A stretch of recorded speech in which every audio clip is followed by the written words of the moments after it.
Yesuslah Raja pemenang. Untuk selamanya Dia berkuasa, telah diberikan bagi kita. Kerajaannya tak akan tergoncangkan. Sampai selamanya pengharapan bergelora dalam kita. Kekal mulia namamu Yesus Tuhan. Kekal mulia namamu Yesus Tuhan.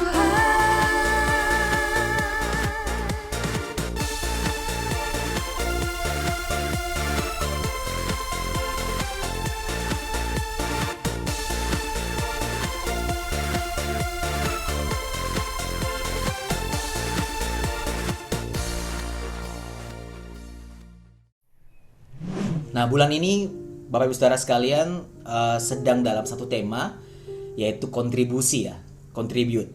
Ya, aku rasa tema ini tema yang sangat penting untuk diingatkan kembali kepada kita semua sebagai orang percaya. Karena Tuhan kita adalah Tuhan yang penuh kejelasan. Ya, Tuhan kita adalah Tuhan yang punya rencana. Dia waktu dia mau berhubungan dengan kita, dia bukan Tuhan yang ya udah sekedar berhubungan saja. Dia adalah Tuhan yang penuh kejelasan. Jadi waktu Tuhan mau berhubungan dengan kita, Dia pasti punya tujuan. Ya, dan hari ini kita mau belajar bersama-sama supaya kita mengerti. Ternyata ada peran yang Tuhan sudah taruh dalam kehidupan kita, bahwa waktu Tuhan berikan pribadinya kepada kita, Dia berikan kuasanya kepada kita, kasihnya kepada kita. Ada beberapa hal yang Tuhan harapkan untuk kita lakukan. Nah, saudara, di sini ada dua aplikasi. Yang mungkin dua aplikasi ini ada di handphone saudara semua.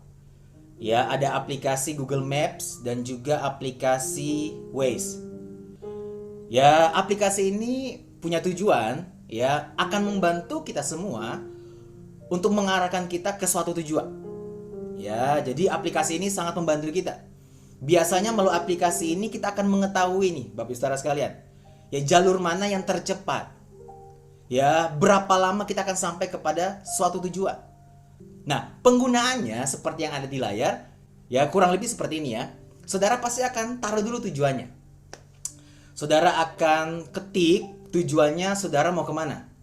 Setelah saudara sudah tahu tujuannya, ya nanti aplikasi ini akan menuntun kita. Ya, akan mengarahkan kita. Ya, ke tujuan ini lewat mana biasanya. Dia akan hindari kita dari kemacetan misalnya. Atau dia akan membantu kita juga untuk menerka ya kurang lebih untuk sampai ke tujuan ini berapa lama. Ya, setelah itu aplikasi ini akan mengarahkan kita. Betul ya? Aplikasi ini akan mengarahkan kita. Ya, dia akan arahkan kita, dia akan bilang belok kiri. Ya, turn left. Turn right. Ya, belok kanan. Putar balik. Lurus terus. Nah, dan apa yang terjadi kalau Bapak Ibu Saudara sekalian perhatikan ketika saudara nggak mendengarkan aplikasi ini? Apa yang berubah? Rutenya berubah ya. Selain rutenya berubah, apalagi yang berubah saudara? Waktunya juga ikut berubah. Nah, pertanyaannya, apakah tujuannya berubah?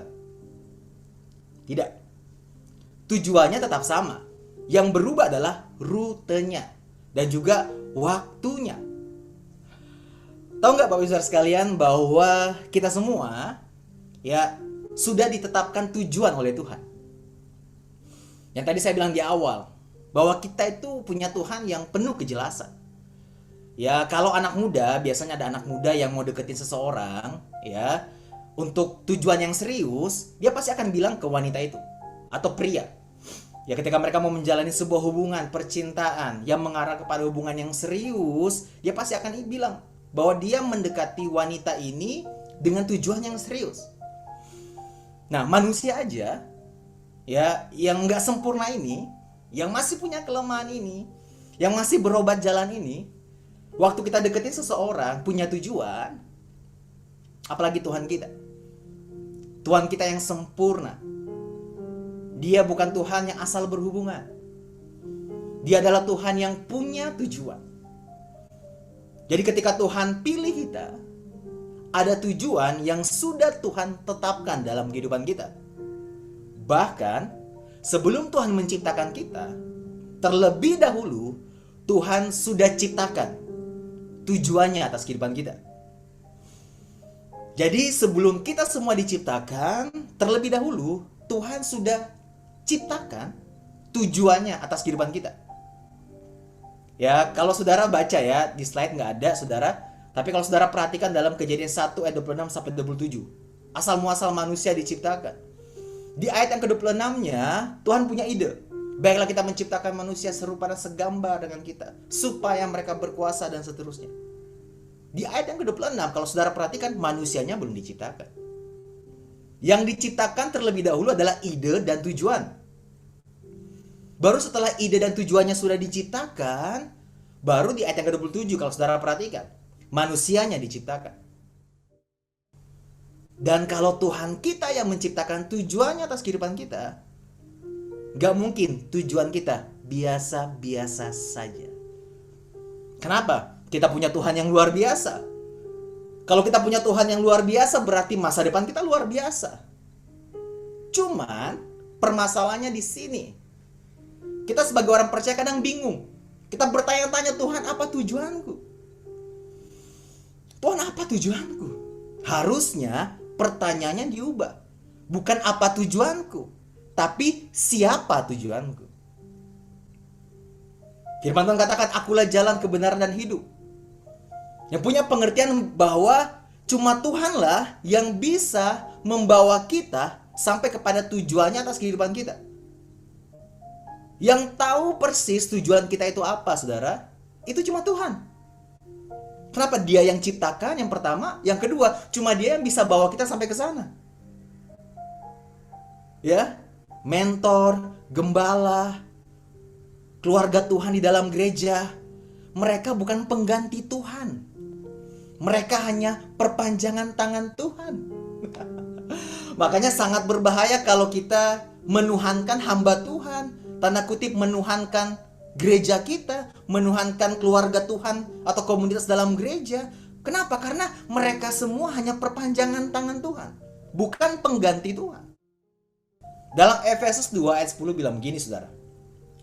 Karena kita ini apa? Buatan Allah, puji Tuhan. Kalau dalam bahasa Inggrisnya dikatakan masterpiece, mahakarya. Puji Tuhan banget Bapak Saudara sekalian. Kayak Leonardo da Vinci, saudara. Dia punya lukisan yang banyak, karyanya banyak, tapi mahakaryanya nggak banyak. Ya, salah satu mahakarya yang terkenal dari Leonardo da Vinci apa? Lukisan Mona Lisa salah satunya. Demikian juga dengan kita.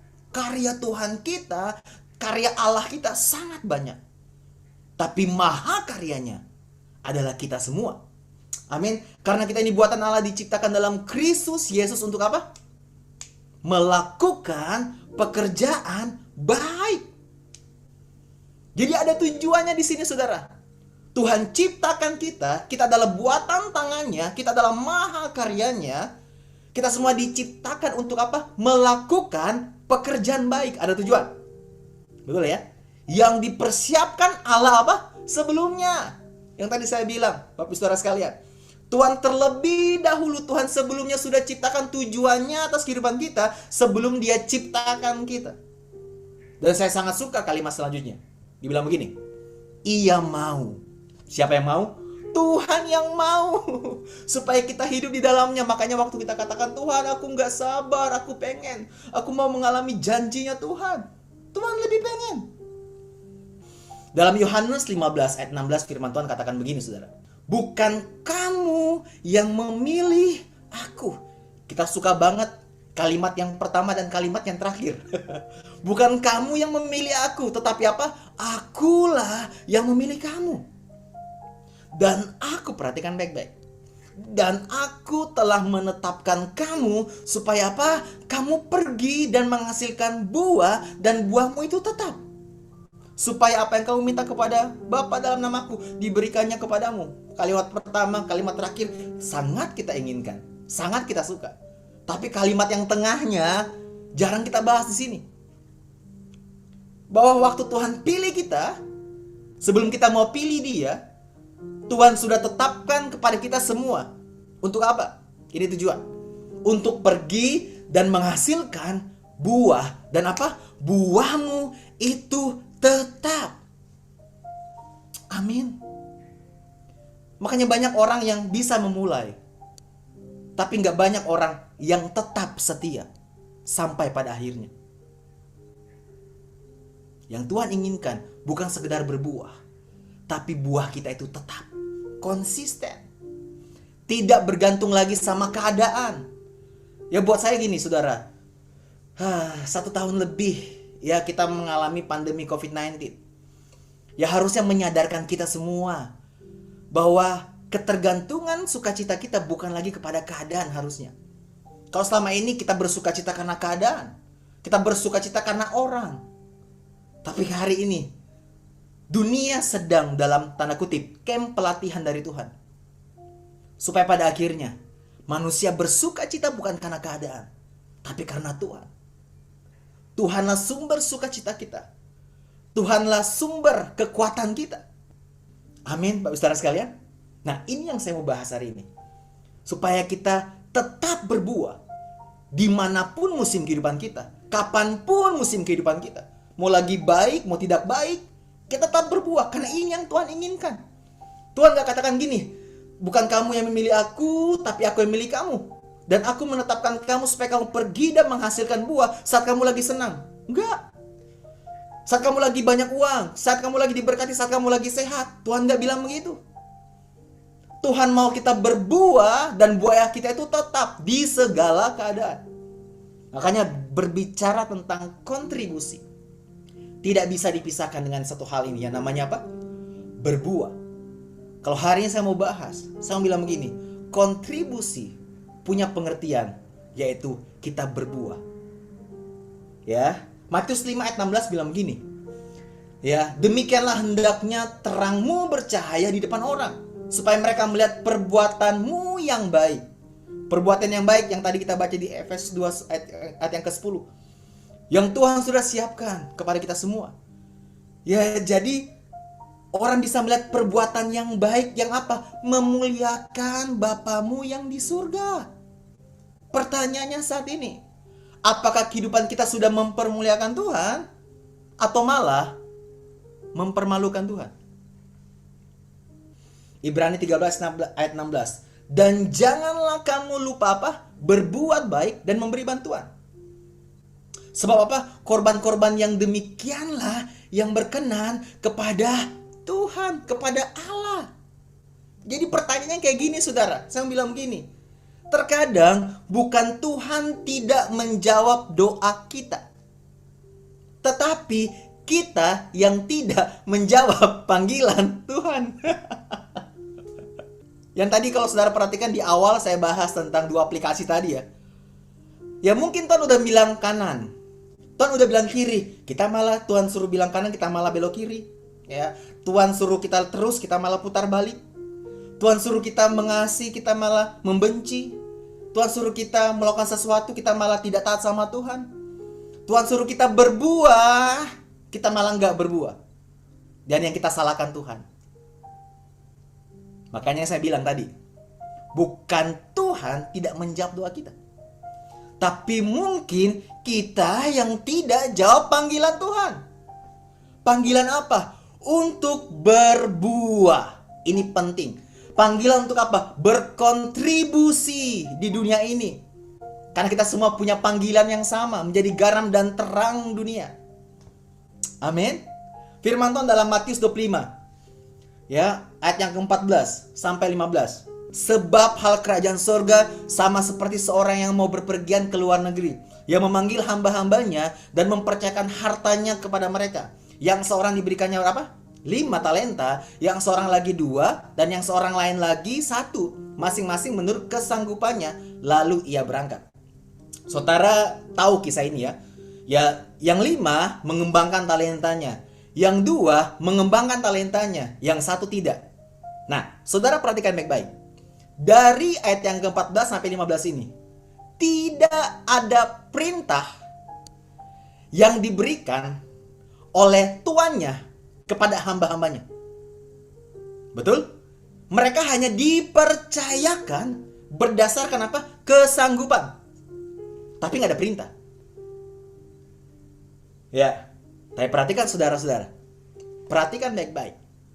Bukan berarti kalau saudara baca ini nggak ada perintah, bukan berarti ini nggak perlu kita lakukan. Yang 5 dan yang 2, yang menerima 5 talenta dan 2 talenta, mereka tahu isi hati tuannya. Makanya mereka mau mengembangkan talentanya. Mereka mau mengembangkan hartanya. Mereka mengembangkan apa yang dipercayakan. Mereka mau berkontribusi. Yang satu, kalau bicara tentang konteks, sekedar dari kalimat ini, saudara akan bilang, kan gak dikasih perintah. Ya, gue ngapain mengembangkan talenta ini? Tapi, kalau saudara perhatikan baik-baik, ternyata apa yang tidak diperintahkan, tanda kutip, bukan berarti gak harus kita lakukan.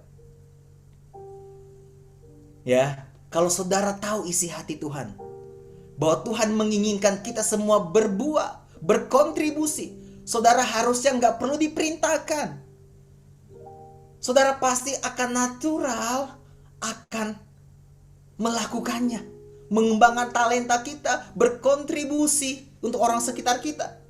Kenapa? Ini yang Tuhan inginkan, ini isi hatinya Tuhan. Dan baiknya Tuhan, saudara, Tuhan nggak pernah menyuruh kita melakukan sesuatu kalau kita nggak mampu. Dialah Tuhan yang bekerja dari apa yang kita punya. Startnya selalu di sana. Ya, dalam Roma 12 kalau saudara perhatikan. Ya, ayat 6 sampai ayat yang ke-8. Roma 12 ayat 6 sampai ayat yang ke-8. Demikianlah kita mempunyai karunia yang berlain-lainan menurut kasih karunia yang dianugerahkan kepada kita. Jika karunia itu untuk bernubuat, baiklah kita melakukannya sesuai dengan iman kita. Jika karunia untuk melayani, baiklah kita melayani. Jika karunia untuk mengajar, baiklah kita mengajar. Jika karunia untuk menasihati, baiklah kita menasihati. Siapa yang membagi baiknya sesuatu, hendaklah ia melakukannya dengan hati yang ikhlas. Siapa yang memberi pimpinan, hendaklah ia melakukannya apa? Dengan rajin. Siapa yang menunjukkan kemurahan, hendaklah ia melakukannya dengan sukacita. Artinya kita dipercayakan dalam mimbar yang berbeda-beda.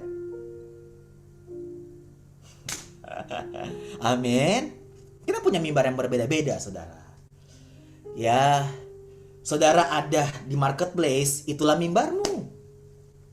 Saudara dalam keluarga, itulah mimbarmu. Kita punya mimbar yang berbeda-beda dan warna kita dalam mimbar kita masing-masing itu indah. Bahkan saya mau bilang ini, Tuhan tidak mencari yang mampu untuk dipilih, tapi Tuhan memampukan yang Dia pilih.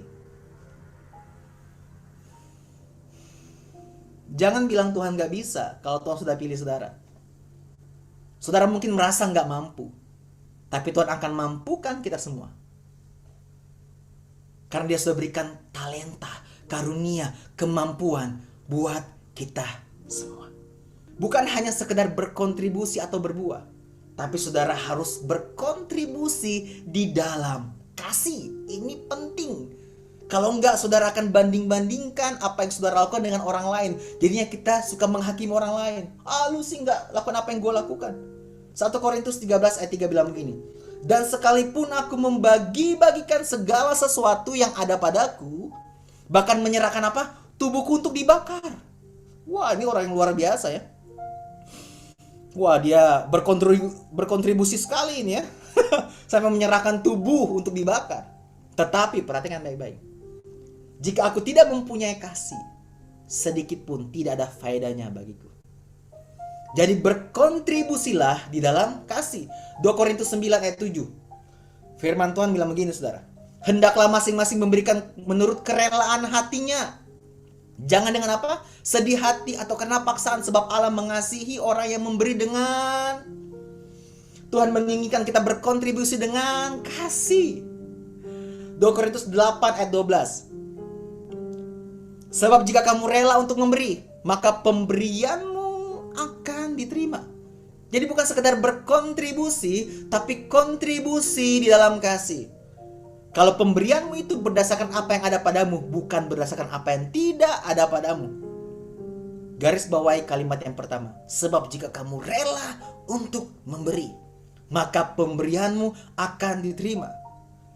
Artinya kontribusi kita bukan sekedar kontribusi saja, tapi kontribusi kita berdasarkan kasih. Kontribusi kita di dalam kasih. Dan pada akhirnya kita taat bukan karena upah, tapi karena cinta.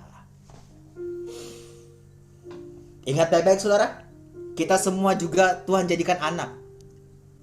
Kalau saudara punya asisten rumah tangga atau orang yang bekerja di rumah, saudara suruh mereka bikin kopi, ya mereka taat sama saudara.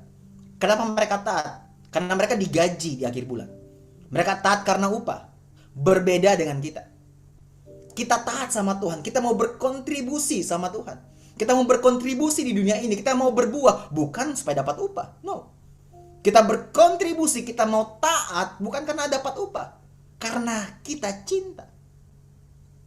Kalau ukurannya di sini saudara akhirnya menyadari bahwa pelayanan atau melayani berkontribusi bukan untuk cari hidup, tapi beri hidup. Bukan supaya dapat berkat, tapi karena kita mau jadi berkat. Amin. Filipi 1 ayat 21 sampai 24. Firman Tuhan katakan ini saudara. Karena bagiku hidup adalah Kristus dan mati adalah keuntungan. Tetapi jika aku harus hidup di dunia ini, itu berarti bagiku bekerja apa? Berkontribusi. Memberi apa? Memberi buah. Jadi mana yang harus kupilih? Aku nggak tahu.